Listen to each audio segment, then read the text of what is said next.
Shiko, për shkak të natyrës punës që kam patur, kemi patur kontakte të vazhdueshme me institucione ndërkombëtare, të gjitha llojeve, duke filluar në mënyrë sistematike nga viti 2008. Ata duke marrë shkak nga fakti që ne morëm nismën për ngritjen e gjykatës administrative, në mënyrë të herpasershme, ekipet ndërkombëtare të sistemit drejtësisë kontaktonin të ne për të parë situatën se çfarë ndodhte. Unë nuk mund të harroj një ngjarje të vitit 2008 kur më kërkuan takim përfaqësues të një institucioni i cili është tipikisht i Bashkimit Evropian për fushën e drejtësisë, që është Sigma, po e përmend. Dhe në atë takim, pak a shumë u konturua fakti që Shqipëria duhet të jepte sovranitet në fushën e drejtësisë, të cilën do ta merrshin ata vetë, sepse përndryshe e qushin të pamundur reformimin nga brenda. Kjo u përshfaq 8 vjet më vonë, natyrisht skenaret e tyre janë në kohë, të shtrira në kohë. Koha punon ndryshe për ata, ndryshe për ne, rrjet ndryshe për secilin parë, kjo është e kuptueshme. Por fakti është që të gjitha të dhënat tregojnë që interesi i faktorit ndërkombëtar, edhe për faktin se e kanë marrë ata nismën që të na integrojnë Bashkimin Evropian, sepse e kanë kuptuar që vullnetet politike brendshëm nuk dëshirojnë që të jenë pjesë e Bashkimit Evropian, tregojnë që ata antenat i kanë ngritur. Dhe ata nuk e prezumojnë ose të thonë jo, edhe ndaj ndërhyrjes ushtarake, në rastin më skajor, kur do të shikojnë që do të kesh rezistencë nga brenda për mos humbur pushtetin. Kjo është një anë. Ana tjetër, duhet të mendojmë edhe një skenar i cili vjen nga brenda, që do të thotë. Dhe ky është skenar shumë real i prekshëm. Shikoj Ngelet, ekonomia shqiptare sot, në qoftë se do ta heqësh atë pjesën e cipës së sipërme të qumshit. Qartë. Kur i futesh në brendësi ngjan shumë me karakteristikat e Shqipërisë të vitit 97. Ose 96, përpara piramidës. Shiko, kemi një ekonomi e cila qartësisht është ndikuar nga rryma jashtëzakonisht të mëdha të parave të zeza, të cilat natyrisht nuk prodhohen në Shqipëri, prodhohen jashtë dhe ankorohen në Shqipëri. Siç duket me kalimin e kohës, nuk janë vetëm faktori shqiptar, pra krimi shqiptar, por me siguri ata janë miksuar edhe me krimin ndërkombëtar, të cilët e kanë parë Shqipërinë si një vend ankorimi të futjes parave të zeza, të cilat krijon vende të Bashkimit Evropian. Pra u bie qafë vendeve të Bashkimit Evropian. Shqipëria është si një ishull i Thesarit për këta deri tani. Jo vetëm Shqipëria në fakt, po edhe vendet e rajonit. Të gjitha ato shtetet e rajonit, Maqedoni, Malizi, Serbi, Bosnjë-Hercegovinë që duan të futen, praktikisht janë kthyer si në ishull Thesarit për krimin ndërkombëtar. Ne rrezikojmë në mënyrën edhe pak komike ta quajmë, që zbatimi i reformës në drejtësi dhe bllokimi i rrugëve të hyrjes së parave të zeza në Shqipëri mund të shkaktojë në kaos financiar. Kaq i madh është ndikimi sipas vlerësimit tonë. Dhe këtë e dinë institucionet ndërkombëtare. Kemi biseduar me ata dhe ata janë të ndërgjegjshëm për këtë gjë. Që do të thotë me fjalë të thjeshta për publikun, në qoftë se vjen një forcë politike shumë e përgjegjshme, e ka vullnetin e plot për ta çuar deri në fund reformën në drejtësi, për të goditur deri në fund qoftë sistemin oligarkik që është i lidhur me korrupsionin politik, qoftë natyrisht edhe me krimin. Një vend me një deficit tregtar për 5.4 miliardë euro për vitin 2024. Imagjinoni çfarë ndodh në kushtet normale të ndërprerjes së financimeve të huaja të dyshimta që futen në territor. Do ndodhi skenari që brenda 6 muajsh nuk ka nevojë për të organizuar nga brenda, organizohet nga jashtë kaosi në këtë vend. Si e mendoni ju këtë? Si e perceptoni? Si mund të jenë masat? bie dakord me faktin që nëse lufta ndaj krimit vazhdon me këto ritme, kur them lufta ndaj krimit të organizuar, nuk kuptoj këtu ndaj fenomenit të pastrimit të parave. Gjithë bandat shqiptare, këtë ua them me siguri që në çdo qytet ka nga 2-3 banda sipas qytetit. Në gjithë analizën e tyre, veprimtarinë e tyre kriminale puntojnë drejt pastrimit të parave, që vinë nga Europa e këndej. Një tub i madh parash të zeza që hynë në Shqipëri. Shej ndërtimet. Shifni ndërtimet jo vetëm në Tiranë, por në jug dhe kudo tjetër, një situatë ku shqiptarët e ngratë nuk kanë para të blejnë me çmimet e çmendura që janë, dhe nga ana tjetër në dijenin time as politikat e bankave nuk janë të tilla që japin para për blerje po themi banesësh me interesa tuta. Pra është fare qartë që është një tub i madh parash të zeza që vinë në Shqipëri nëpërmjet strukturave kriminale. Lufta ndaj këtyre strukturave kriminale do të sillte në mënyrë të menjëhershme ndërprerjen. Me ndërprerje nuk është një fjalë e thjeshtë që mund të thuhet. Nuk kupton kaos. Kaos, nuk kupton një, pse ta themi edhe një lloj ndërprerje të zinxhirit të ekonomisë apo të biznesit. Krizë. Ju e dini edhe më mirë. Nafa të shkurtër. Do duhet ta pranojmë. Zgjidhja vetëm është pra midis goditjes së krimit të organizuar dhe korrupsionit, që do të mbështetjes së sistemit të drejtësisë, ai do ta bëj. Ai është instrumenti. Vullneti është i gjithë i publikut shqiptar, vullneti është i ndërkombëtarëve, jo aq i politikanëve, por instrumenti që do ta bëj do të jetë ky, duhet llogaritur edhe pasoja, dhe për këtë pasojë pasoja është e thjeshtë për të zgjedhur. Nëse ne jemi një shtet i vogël, ta pranojmë. Jetë me një numër popullsie në rrudhje, fatkeqësisht edhe për ne, kjo kosto që mund të krijohet, sigurisht do duhet të mbulohet në një farë mënyre nga ndërkombëtarët. Në përshtypje që fenomeni kriminal në Shqipëri, perfeksionimi i fenomenit kriminal, përmasa, në fakt, e fenomenit kriminal, shtrirja edhe në jashtë Shqipërisë, e sjell të domosdoshme si një instrument për të shëruar plagën që mund të krijohet nga goditja frontale e krimit organizuar, procesit të pastrimit të parave. Që do thotë,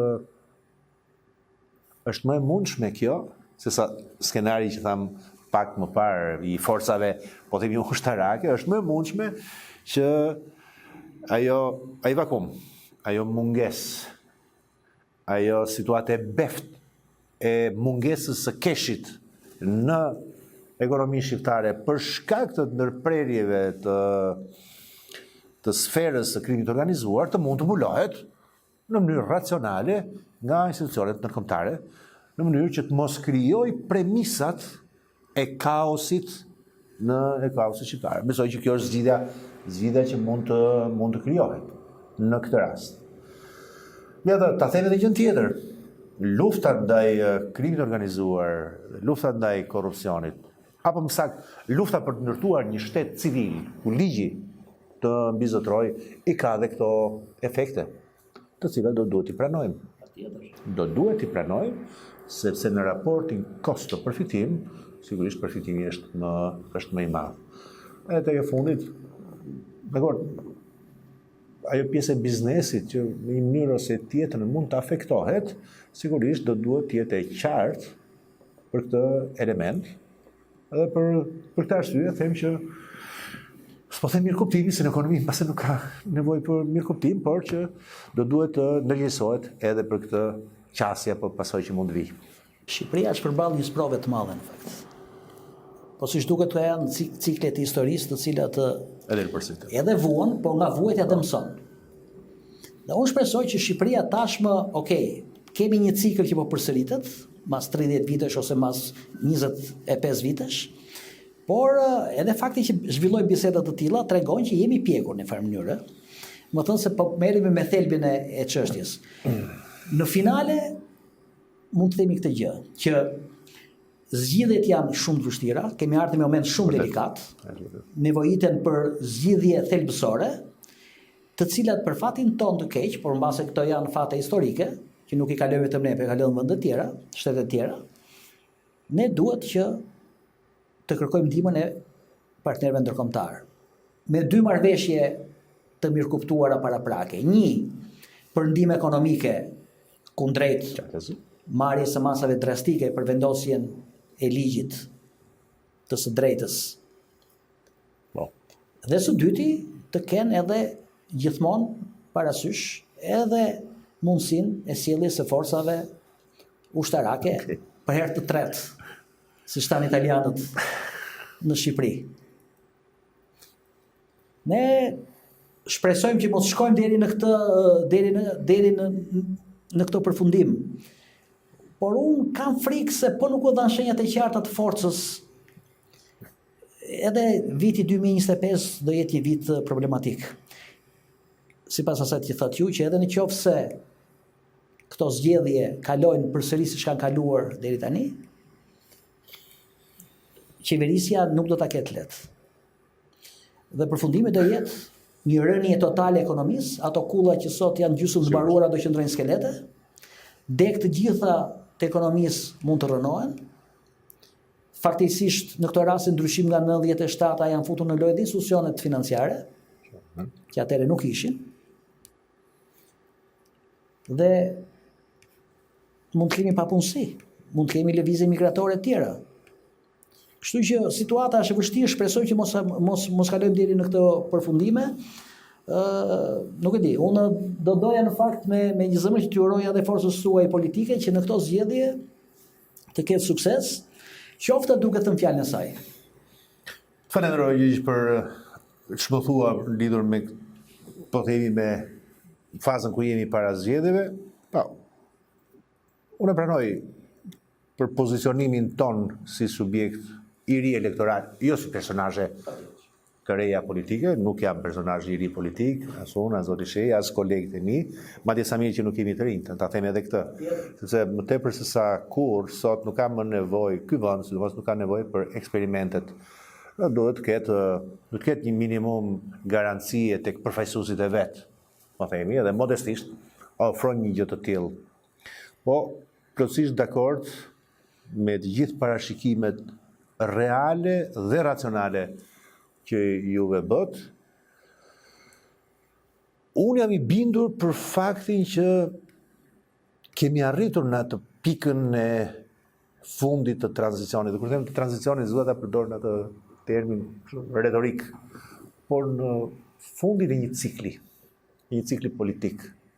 Cikli filluar në 90-ën, me të gjitha ato, edhe me ato vuajtjet e mëdha, në 92-shin, apo në 97-ën, apo e me radhë. Në fakt është fundi një brezi politik në drejtim të Shqipërisë. Edhe një mendësie bashkë me të. Që po, të pranojmë faktin që nuk do të ndodhë për shkak dhe vetëm të aftësisë brendshme të gjeneruar nga publiku shqiptar, nga shqiptarët, por edhe për shkak të ndërhyjes së partnerëve, edhe për arsyeën tjetër se edhe procesi i integrimit të këtij vendi në Europë edhe kërkon, ishte e pa imagjinueshme për mua që një vend që nuk ka bërë një reflektim serioz edhe në formë, po dhe në përmbajtje të bëhet pjesë e Bashkimit Evropian, sigurisht do duhet të ndodhë edhe ky test i fundit. Dhe testi i fundit është pikërisht kjo, të ketë aftësinë që në një datë të kalendarit vet, që me sa duket është tani afër, ka sta vjetër politike, të mos jetë ajo që do ta prezantojë Shqipërinë në Bashkimin Evropian.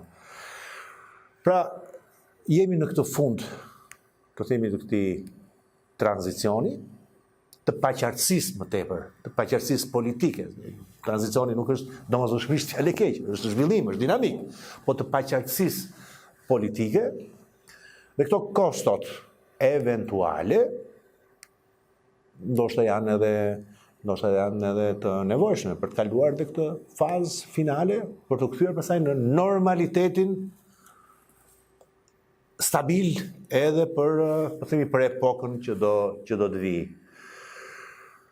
Sigurisht, unë qëndroj edhe një herë, dakord, mund të jenë këto ngjarjet që mund të ketë element dramatik.